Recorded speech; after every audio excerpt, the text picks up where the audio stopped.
السلام عليكم البنات، كي درتو؟ لاباس عليكم؟ نتمنىكم تكونوا بخير وعلى خير وفي تمام الصحه والعافيه ان شاء الله، والرزق الوفير والبركه والتيسير. والله يسر امورنا واموركم، يصلح وليداتنا ووليداتكم، يرزقنا ويرزقكم ان شاء الله من واسع فضله ومن خيره، من حيث لا نحتسب ومن حيث لا تحتسبون.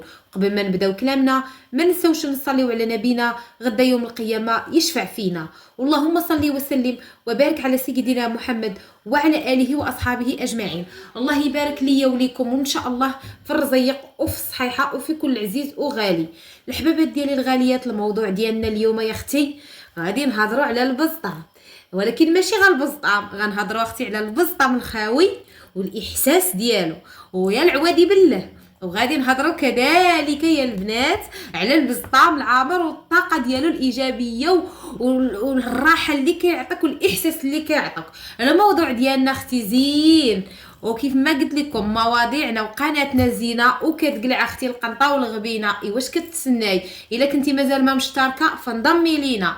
البنات اول مره كنهضر في شي مواضيع ديال الطاقه الايجابيه، ديال التحفيز، ديال التشجيع، مواضيع اللي ان شاء الله كنتمنى انها تكون كتنال الاعجاب ديالكم، ولا كانت كتعجبكم طبيعه الحال ما تنساونيش من اللايكات ديالكم كتعبير ليا بان هذه المواضيع ان شاء الله بغيتوني نستمر لكم فيها.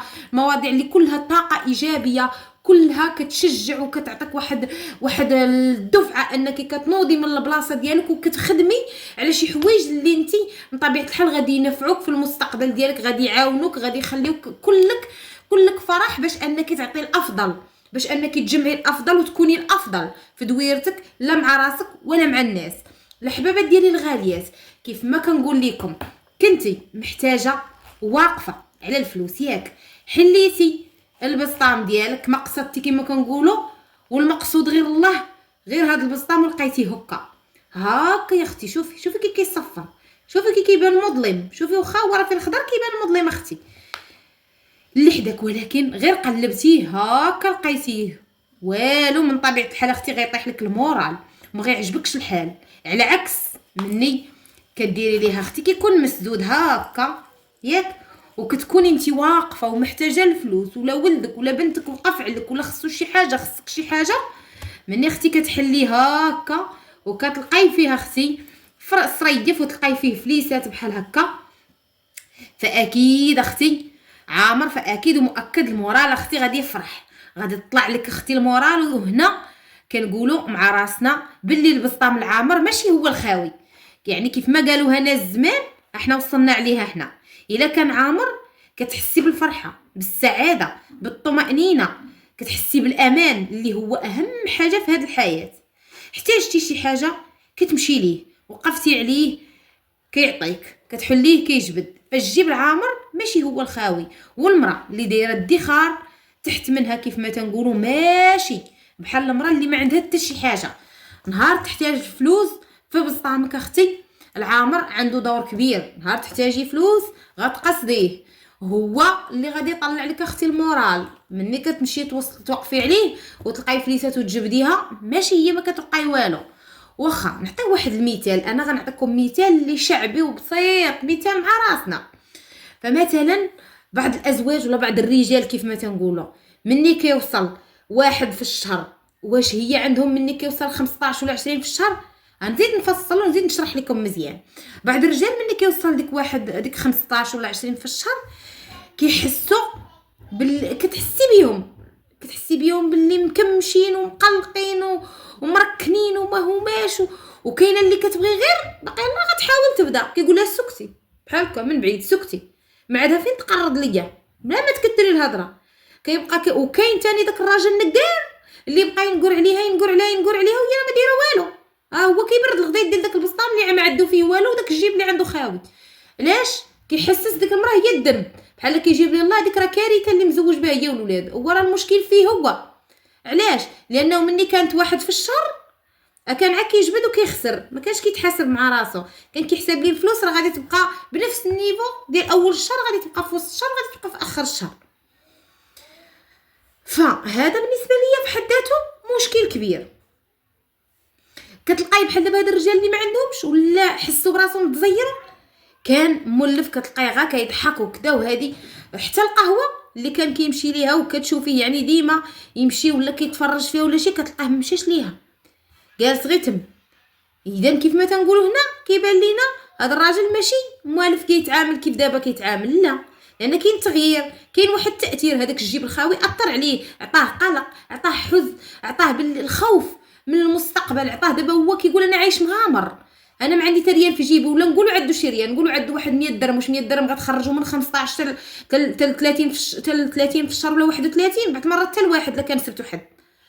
ودابا هذاك الراجل باش كيحس انه راه غادي في الهاويه، داكشي اللي غادي فيه ما هواش. علاش؟ شحال هادي كان البسطام العامر كان كيقول لها فلوسي فين ما مشيت راهي فلوسي في جيبي، كيف ما تنقولي كنقولوا فلوسي في باطي ما ساق حد خباري، كاينه ولا البنات؟ ف بدايه الشهر العكس، كنلاحظوا ان الراجل كيكون ناشط، الفلوس عاد داخله، كيبدا الراجل يصرف بلا ما كيتحاسب، لا مع راسو لا مع اهله لا مع صحابه ولا مع ناسو، وهذا غلط اللي كبير. باغي غير تصرف غير تخسر. الانفاق راه كيكون بالعقل ديما الانسان تيعرف فين يحط فلوسه. راه ما تنقولش لك انايا ما تنفقش ولا ما تخسرش ولا وجمع الفلوس، لا قلت لك هكا اذا ما بقى اقتصاد، هذا تجويع، هذا تقشف وكثر من التقشف. فضروري الانسان ما تينفق وما تيصرف، ولكن نقولش لك ما تنفقش ولا، بالعكس انفق، ولكن انفق بالعقل. الانسان اللي كيصرف بعقلانيه، بحسن التدبير، حسن التسيير.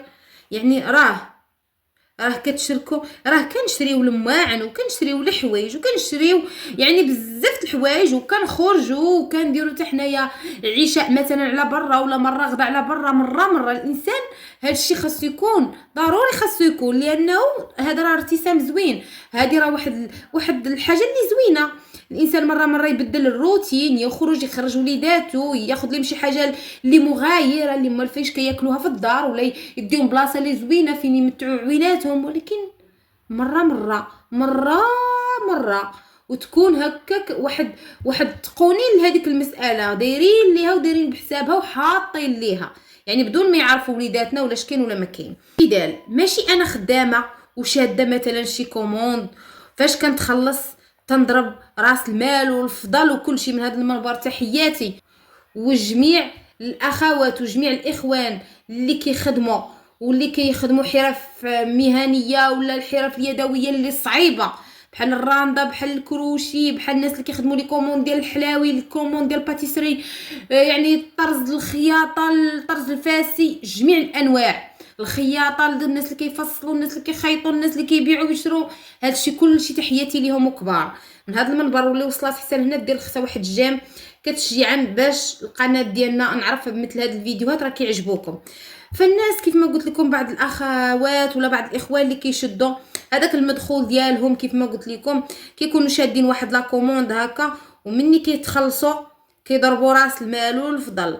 راه خصنا ديما نخليو الخميره كيف ما قالوا ناس زمان، ديما نخليو شي حاجه تحت منا، ماشي حنا غادي نشدو غاديك الفلوس على اللي شديناه نخسروا، المره الجايه ثاني نبغوا نبداو نخدموا، غادي خصنا الماتيريال، شحال من حاجه حنا ما عندناش تا راس المال باش نبداو، خصنا ثاني نبداو من جديد. فين ثاني خاصك تتوفر من هنا ومن هنا باش تبداي، وداكشي اللي وفرتيه داك الربح اللي ربحتي نورمالمون خاصك ثاني تمشي تحطيه في ديك البلاصه اللي هزيتي منها، وانت ما رابحه ما انت بديتي ما انت بحبل الملوك. يعني الانسان ينظم وقته. من هذا المنبر تحيه الاخوات اللي تواصلوا معايا مؤخرا وخداو عندي مقسم الميزانيه، الاخوات اللي كيديروا لي كوموند ديال الحلوى، واحد المتتبعه تحياتي لك، فقالت لي خديت المنظم ديال الميزانيه حيت كنلقى راسي كنضرب، قالت لي كتخدم حتى هي في هادشي ديال الحلوى، يعني كتضرب راس المال وكيف ما تنقولوا الربح وكل شيء، ما كيبقى عندها حتى شي حاجه. قالت لك هذا المقسم بعدا غينظمني غنقسم فيه المسائل اللي انا كنتخصص. تحياتي لك وشكرا لجميع الاخوات اللي تقوا فيا، وتحيه لكم جميع المدن. فكيف ما قلنا خاصنا ديما نخليو الخميره، ماشي نصرفوا كل شيء، ماشي ناكلوا كل شيء، ماشي نضيعوا كل شيء، ديما الانسان خصو يخلي في بزطامو شويه، يخلي في الجيب ديالو شويه. فاي واحد واي وحده عارف راسو باللي كيخسر الفلوس، مثلا يديه متقوبين الى خرج ولا شي كيخسر، ما تبقاش تخرج معاك فلوس كثيره، خرج حد قدو، خرجي القياس، فهمتي؟ حطي النص، حطي نص الطوفير، خزني هنا. المهم هي داكشي اللي تخرجي معاك يكون قليل، ماشي غادي تخرجي داكشي اللي غادي تضربيه انت في نهار، وهو غادي يكون هذاك الشيء غادي يخرجك نورمالمون، ولا مشيتي حطيتيه ولا خزنتيه ولا شي يقدر يخرجك انت واحد 20 يوم وانت خرجتي غير في نهار. يعني شكون الخاسر الاول ولا الاخر؟ انتي. ضروري ما تخزني رزقك، خلي ديما بسطامك عامر، وكيف ما كنتي خدامه ولا ما خداماش، باش ملي تحتاجي تمشي لبسطامك، باش ملي توقفي تعتمدي على بسطامك. ما ديريش طريق لرزقك. يعني انتي هذاك راه رزقك. انا بالنسبه لي انتي كديري ليه الطريق، كتشدي وكتبي. وكاين اللي ما كديرش، يعني ما ديرش ليه الطريق، عاد كتشد وكتبقى تخسر. صافي كتخسر، كتقول كي وصافي الفلوس كيطيروا، الفلوس ما عندهم، ما بقاش ليهم بركه، الفلوس ما داروش فلوس ما... كون كان اغلب الناس كيقولوا هاد الهضره، ما غاداش نلقاو عندنا الناس خدامين والفلوس عندهم في البنكه والفلوس عندهم في الدار، وما كيوقفوا على حد وما كيديهم لحد، ما كيمدوا يديهم لحد. هادوك باش حسن منا حيت كيخدموا العقل. ما حنا كلنا ولا 9 شهور، كلنا زياد 9 شهور. حتى شي واحد فينا ما يعني ما عنده واحد شي حاجه اللي مميزه علينا. حنا عندهم جوج يدين، عندنا جوج يدين، عندهم جوج رجلين، عندنا جوج رجلين، عندهم راس واحد، عندنا راس واحد، عندهم دماغ واحد، عندنا دماغ واحد. غير هما باش فايتيننا ان داك الدماغ كيخدم، حنا الدماغ ديالنا كنخليوه جامد، كنخلوه حجره. حنا شوفوا، حنا كيف ما قلت لكم واحد المره لا عقلتو غنعاودها، حنا الطبقه الفقيره. شنو كتاثر فينا واحد الكلمه ديال الحرمان. الانسان ملي كيكون شحال هادي ولا ما عندوش، ولا كتلقى شحال من دري ولا شحال من بنت كتقول لك غدا غير نخدم ان شاء الله وغادي نعوض راسي من هذا الشيء كامل اللي تحرمت منه، غادي نشري احسن تليفون اللي ما شراش ليا با وما شراتوش ليا امي، وغادي نلبس احسن لباس اللي ما شراش ليا با وما شراتوش ليا امي، وغادي نسافر شي بلاصه اللي ما خلاونيش شحال هادي وما داونيش ليها، وغادي ناكل هاد الماكله. وهذا الشيء مع بالو كيقولوا حنا الطبقه الفقيره الوحيده اللي عندنا هاد التفكير. الناس اللي عندهم ما كيفكروش هكا، كيكونوا اصلا دايرين واحد البلانين ديك الفلوس قبل ما تدخل، مسجلين فين غتمشي. ها اللي غيمشي في هذا المشروع غيمشي، وها اللي غيمشي في هذا الادخار غيمشي، وها اللي غادي يمشي في التوفير غيمشي، وها اللي غيمشي في الحاجيات الثابته غيمشي، وها اللي غادي يمشي في الترفيه للنفس وفي السفر وفي كذا غادي يمشي. يعني الناس مبلانين دايرين واحد كيف ما تنقولوا واحد بلان صافي موجدينو بيان اورغانيزي كيف ما تنقولوا بالفرنساويه. خلاتها واحد المتتبعه هنا الفرنسي تاني عواطف. وي واش غنديروا مع حنا نصار اختي؟ بعد مرات كيهربوا لي العربيه وكتجيني شي كلمه والله البنات دابا راه هاد بيان اورغانيزي راه معيت نقولها بالعربيه زعما نفكر فيها، وهاد اللقطه ما غنحيدهاش. معيت زعما نقولها، بغيت نقولها شحال من نعصر باش نقولها ما جاتش.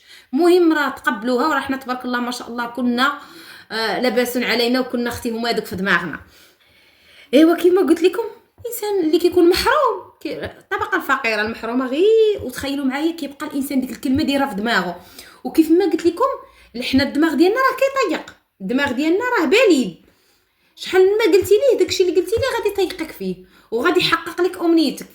فبالنسبه لهذيك البنيه ولا داك الوليد اللي كيقول غادي غير نخدم ما نحرمش راسي وغادي نبرع راسي وكاع الحوايج اللي كنت حارم منهم راسي غندير، فعلا كيسر ليه الله وكيخدم وكيتخلص اول خلصه وكيمشي لهذوك الحوايج اللي بالنسبه ليه هو راه كان شحال هادي محروم منهم، وتيقول غنبرع راسي وغندخل لهذا الريستو غناكل تنشبع. وهو غلط كبير. غنقول لكم واحد الحاجه، شتي نشدو شحال ما نشدو ونديرو شحال ما نديرو والحرمان ما عمرو يشبع. عرفتوا الحرمان كي داير بحال داك الرمله اللي كتكبي فيها الماء اصلا، يعني صافي ما يعني بحال داك الطين اللي ما كنقول كتكبوا عليه الماء كيبقى يشرب يشرب يشرب يشرب يشرب ما كيشبعش. هكاك الحرمان. حنا الاولين والخاسرين اللي كنا كنمشيو على هاد القاعده ديال غادي غير نخرجوا من هذيك الدائره كيف ما تنقولوا ديال الراحه ونخدموا ونبرعوا راسنا ونلبسوا احسن لباس ويشوفونا الناس في احسن الحله ونسافروا لاحسن المناطق وكذا، غنبقاو ديما حنا كنقولوا غنتبرعوا راسنا. كنخرجوا المره الاولى نخرجوا المره الثانيه نخسروا الفلوس الاول نخسروا في الثاني نخسروا في الثالث، ولكن ديما غنبقاو حنا محرومين. ديما حنا غتبقى عندنا واحد الحاجه اخرى خصنا نوصلوا لها وغنبقاو نمشيو ليها، وحنا الخاسرين الاولين والاخرين لان ما وفرنا حتى حاجه ما حطينا حتى حاجه. البزطام ديما خاوي والجيب ديما خاوي كيف ما تنقولوا. وهاد الاساسيات فانا كنصح كل وحده تعتمد على راسها. ايه ما قلناش تخدم، ولكن الخدمه تعمر بها بزطامه تعمر بها جيبها. بغيت حتى نتوما تعطيوني ارائكم واش هادشي اللي قلت معايا فيه ولا لا. واش بالنسبه لكم البزطام ملي كيكون خاوي كيعطيكم واحد الاحباط، كيعطيكم واحد الركود؟ كاين اللي ملي كيكون بزطامها خاوي كضربها بنعسه في مانطه صباح وعشيه ما كتخرجش، كتقول لك واش نخرج انا ما عندي ريال، واش نخرج انا ما عندي حتى حاجه، لانها كترفض هنا كتربط سعادتها بالفلوس. واصعب احساس هو هذا، ملي كتولي السعاده بالنسبه لك كلها هي الفلوس. حنا ما تنكذبوش وما تنقولوش باللي فلوس او لا عمر او لا البينغا او لا كل واحد كيفاش كيسميها، ما تنقولوش راها ما عندهاش تاثير علينا، راه ديما تنقولها لكم عندها تاثير، ولكن في نفس الوقت ماشي اختي نخلوها الفلوس هي اللي تحكم فينا. حنا اللي كنتحكموا فلوسنا، حنا اللي كنسيروا فلوسنا، حنا اللي كنعرفوا كيفاش نصرفوا كيفاش ما نصرفوش، شنو غنخسروا شنو ما نخسروش. فواحد النهار انا بغيت نخرج غنتحدى نفسي، غنخرج فلوس بسيطه 2 دراهم باش انايا نشري لنفسي واحد درهم ديال الزريعه ونشري لولدي ولا بنتي واحد الحليوه، وغادي نجلس بخير بجريده في الطبيعه نشوف بعويناتي نطلق ولدي يلعب ولا بنتي وانا حاضيه، ونمشي تاني ندور تاني نضرب بدوره عند مول التخفيضات نشوف بعويناتي، نضربها تاني عند مول الهري نشوف الاثمنه فين واصله، واش بالضروره حتى نجبد انا بزطامي ونخسر ونشري شي حاجه باش نتسمى؟ لا، وانا بغيت ناخذ غير افكار، ندخل ونشوف نهوي على نفسي ننور عويناتي نشوفهم شي حويجه يشوفوها جديده يديو افكار ونخرج، ماشي بالضروره حتى نخسر. فهمتوا البنات؟ كنتمنى تنوروني بارائكم وتنزلوا التعاليق وتخليو ليا واش نتوما عندكم نفس الاحساس اللي قلت لكم به ديال بسطام عامر بسطام خاوي. المهم الحبابات ديالي وصلت معكم نهايه الفيديو، نتمنى ما تنسونيش من اللايكات ديالكم، التعاليق ديالكم، المشاهده ديالكم، البارطاج ديالكم مع اهلكم مع احبابكم خواتاتكم صديقاتكم، الله يجعلهم لكم في ميزان حسناتكم المقبول. دمتم في امان الله، الى موضوع لاحق ان شاء الله.